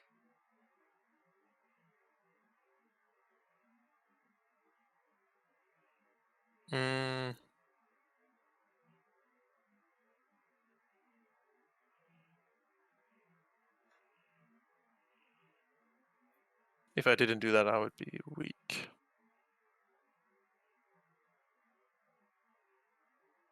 Sorry, do you mind asking one more time? Yeah, sorry. I think we're kind of getting like lost in the weeds here, but like here's the general. I was hoping that there was an easy application, but upon hearing what your schedule is like, I don't think there is. But here's my general idea, okay? And maybe we won't find a specific thing, but so in your role as head coach, you have certain like work responsibilities, which are necessities, right? Like you have to show up for practice. You need to strategize. You guys need to figure out what heroes you're going to pick. You have to like watch replays from like the matches that you have coming up. Like all that stuff is like necessary. I totally get that. What I'm hearing from you, and I'm pretty sure that this was sort of like a theme that we've sort of uncovered, is that at times your actions are not motivated by the necessity of the job. And if you really tunnel down and you become highly aware, you'll notice that they're not actually, they may look like what is necessary in the job. But really what it is you feel like you would be weak or you'd be letting your players down if you like didn't do this thing. So some actions are motivated by necessity and some actions are motivated by avoiding feeling weak. Yeah, I think the that kind of gray area, a lot of it for me is how much I'm studying the other regions play, because there's an infinite amount of games from other regions. That's really where I think as a coach you can really put in the hours, and there's not a necessity for me to watch all the games because it's simply not possible. But I think that's where a lot of the times I feel inadequate if I'm not up to date, if I didn't watch the matches from last night.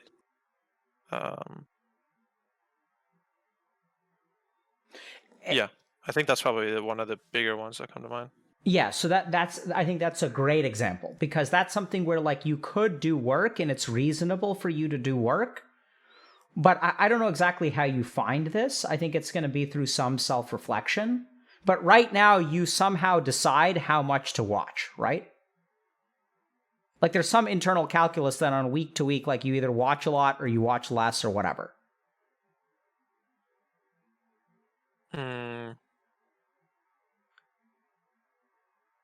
Yeah.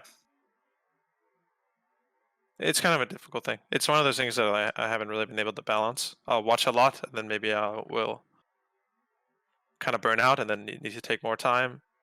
And then I will barely watch, and I can't find this healthy... Exactly. So now I feel like this is salvageable, because I think that pattern of burnout, or like a ton of work followed by burnout, is 100% what you see when someone is driven by a negative emotion. Right? Because you're beating yourself up. You're like, I'm inadequate. I need to watch more. And then you actually burn yourself out, and then you don't watch. And this is what I'm saying in terms of optimizing performance, is that if you pay attention to that feeling that drives you to watch to the point of burnout, and you don't let that control you, on balance, I'd say 4 out of 5 people that find a way to balance that. And the way to balance it is actually your feeling of inadequacy at the beginning, because that's what's driving you to burn out in the first place. Yeah. And so if you can become aware of that feeling of inadequacy and not be driven by it, then you actually won't burn out. And if you won't burn out, you'll actually end up watching more matches more productively than you would in the way that you are right now. Yeah, I agree. 100%. So the key there is going to be that, like, sort of deciding, like, how, like, sort of from a tranquil state of mind, how many hours of things you're going to watch. And once you sort of make like an initial determination, if you feel inadequate in the middle, you have to try really hard to at least be aware of that. And then ask yourself this question, because remember, if you don't watch the game, we're screwed. And if you do watch the game, you're screwed. But just ask, that's the paradox we were talking about. Just ask yourself, am I watching this game because I feel inadequate? Am I watching this game because I feel like I'd be letting my team down? Even though I don't feel like watching it, even though I'm tired, am I doing this because I don't, because of that feeling, the skull? Do you think you could ask yourself that question? Yeah. And when the answer is inevitably sometimes going to be that I am doing it because of those things, and what I do. What do you think you do?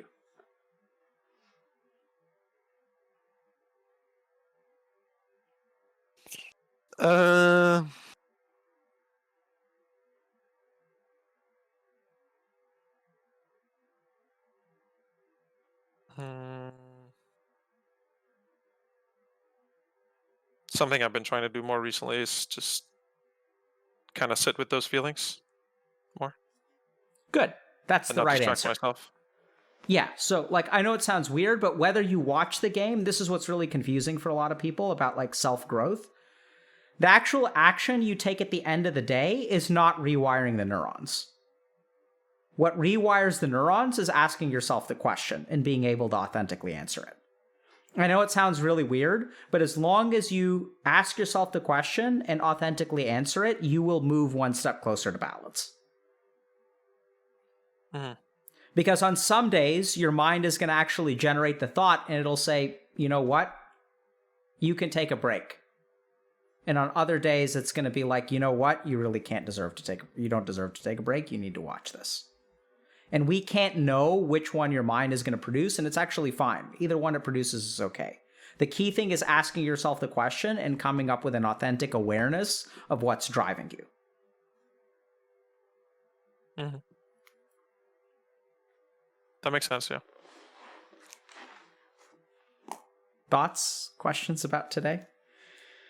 I know things got super abstract and confusing there at the end, so sorry about that. No, that was really helpful. Because I am definitely aware that I didn't have a healthy relationship with that aspect of my work, especially.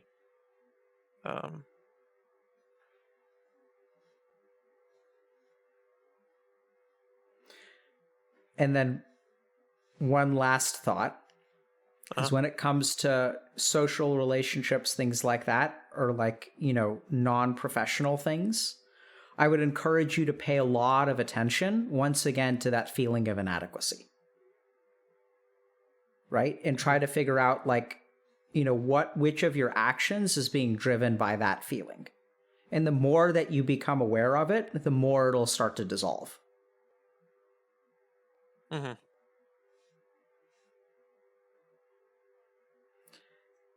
And then the last question that I'll leave you with, which is, I think, ultimately, Soren, the one that you're going to have to answer for yourself, and this is for everyone listening too. If you feel inadequate, you really have to be careful about how you respond to people that tell you otherwise. Right? Because I think the biggest issue here is that, like, it's a lose-lose situation. Like, no matter, like, if your teammates say, like, yeah, like, you're doing fantastic, you're going to swat that down. If I say it, you're going to swat that down. Sometimes people, like the people that we care about us, like when we're feeling inadequate, will swat down what they say. And you really have to, like, understand where that comes from. Like, why are you so quick to swat down what other people say? Mm-hmm.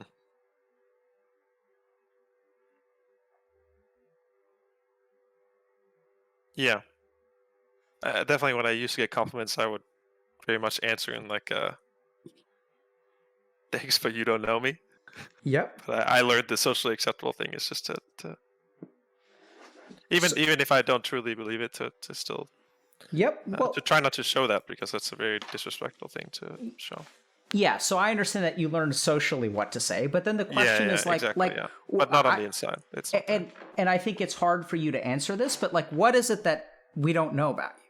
Right? When your mind says you don't know me, it implies there's something inside you that people don't know. Like, they don't know something about you. But when I ask you what that thing is, like, I'm not hearing anything. No, I've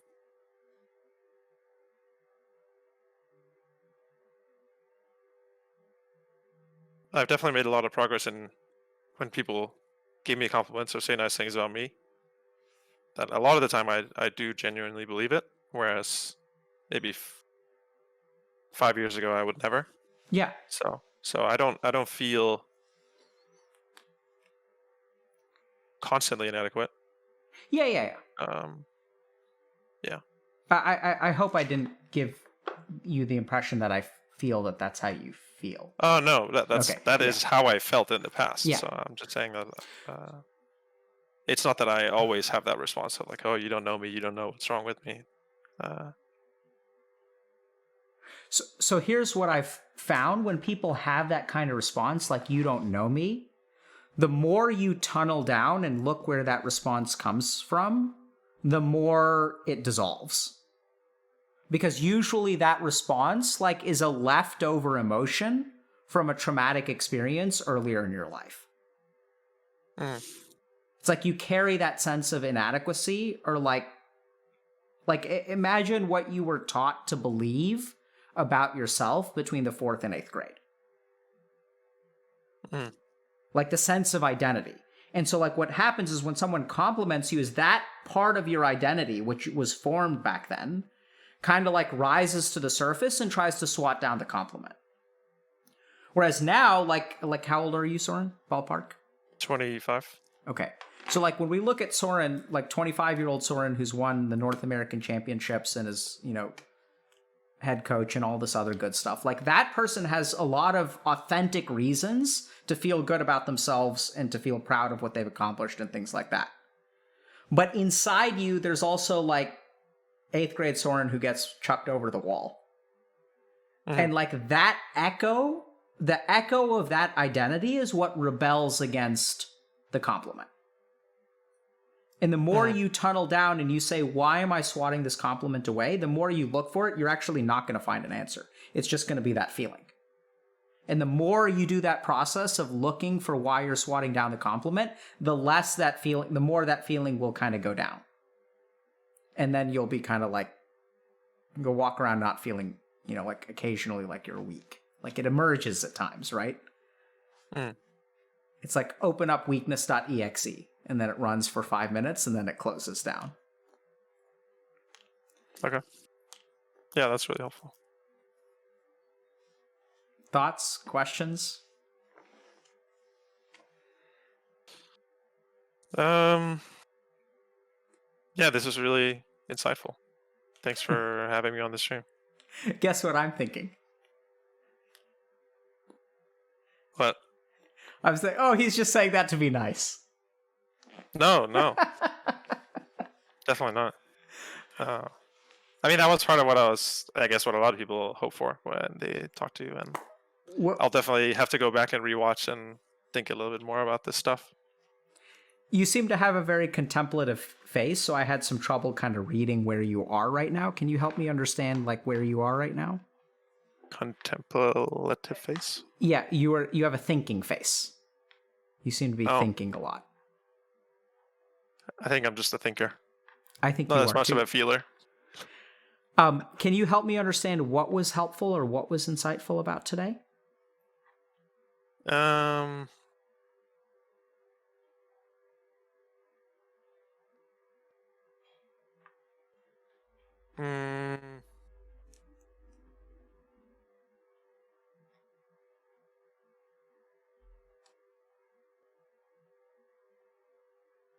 Just kind of understanding better why I am the way I am, and some of the, I guess, complexes that I have, and bringing more self-awareness to them, and maybe understanding a little bit more where they come from. Of course, I know that my past is affecting me in the present, but not always so aware as to how or how to help it.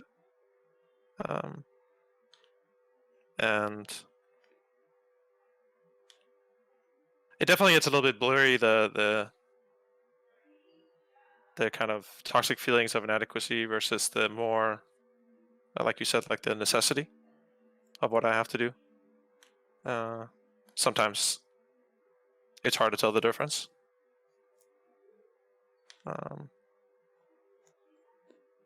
What do you think is, well, I guess I already kind of know the answer, but I assume that meditation is a good way to kind of cultivate that self-awareness in your thinking and your patterns and things like that. What do you think? I think so, but it's a habit that I've never really been able to, it's never been able to stick with me for some reason. Maybe because it's driven by my inadequacy when I do it. Tell me about that. What happens when you try to meditate, Soren?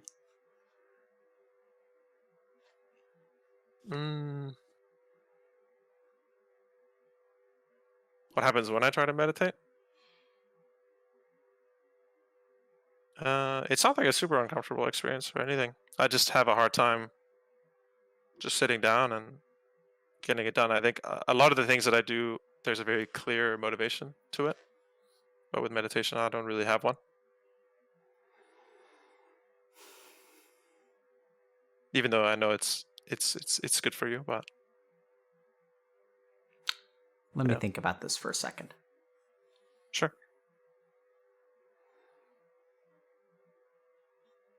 So your first question was, how do you gain self-awareness? I have had kind of bouts of meditating consistently, and I definitely noticed especially an increased awareness of when I was really present and when I'm not, when I'm really in my own head. Do you want an easy meditation technique or a hard meditation technique? Whatever you think is more I'm going to helpful. give you a super hard one. Okay. So,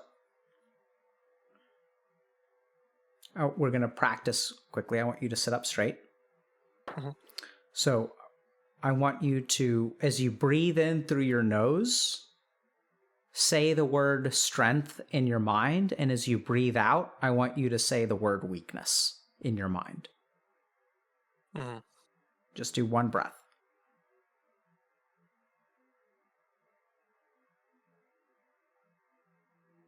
Mhm. Were you able to do it? Mhm. Okay.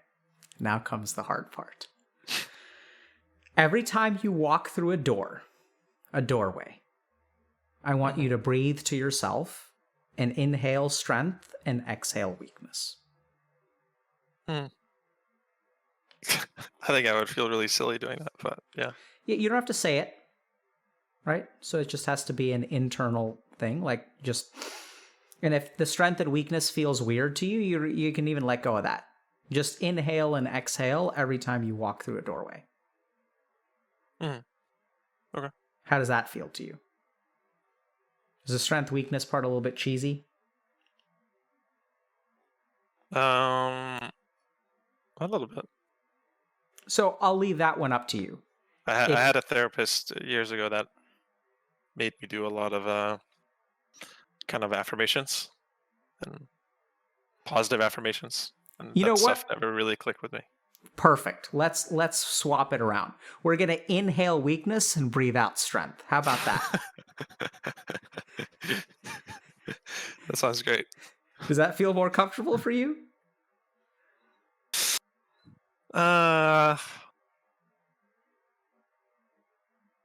Sounds a little depressing, to be honest. So which you tell me then.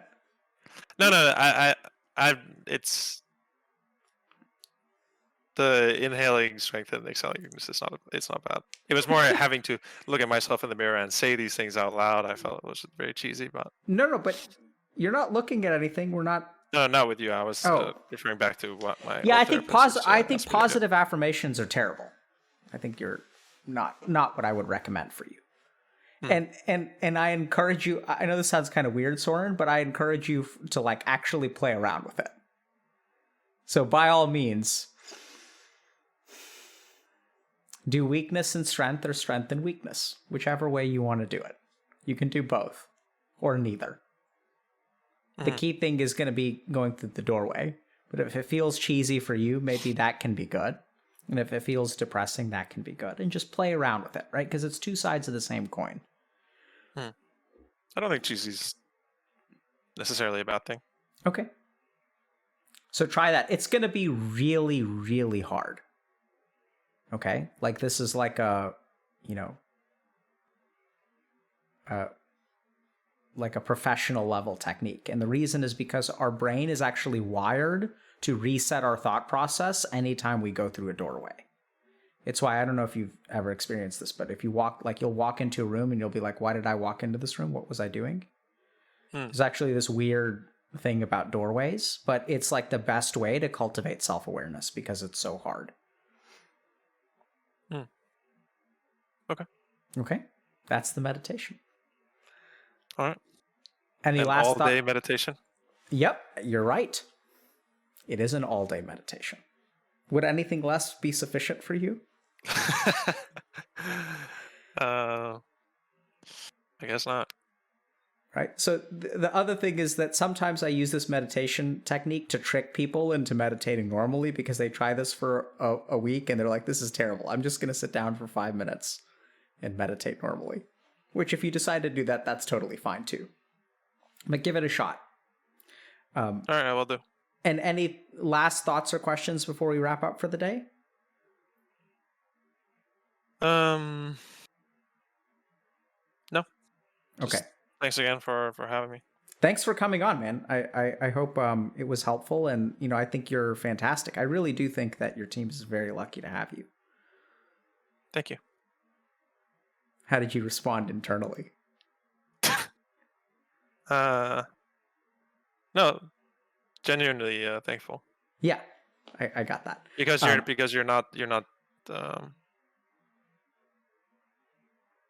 you're speaking from your perspective, and I can be thankful for your perspective. I have a harder time when you're telling me objectively what I am. That's more difficult. Fair, because I don't know objectively what you are. Mm-hmm. Yeah. But anyway, thanks a lot for coming on, and good luck with the season, dude. Yeah, thanks very much. Take care, man. Bye. Yeah, oh, any suggestions who we should raid? Let me see.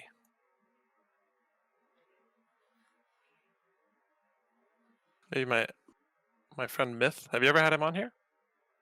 I don't think so, but we can raid Myth. I think we've raided Myth before. Is he online? He might not be online. Oh, he's not. So you GG. I think your chat should pick. Okay, our chat will. I'm sure they would have a better idea than me. Okay, thanks a lot, and good luck. Seriously, dude. Yeah, thanks very much. Take care. Bye. Keep doing what you're doing. Take care. All right, chat. Send Asmongold some love. Playing some WoW. Sounds like fun.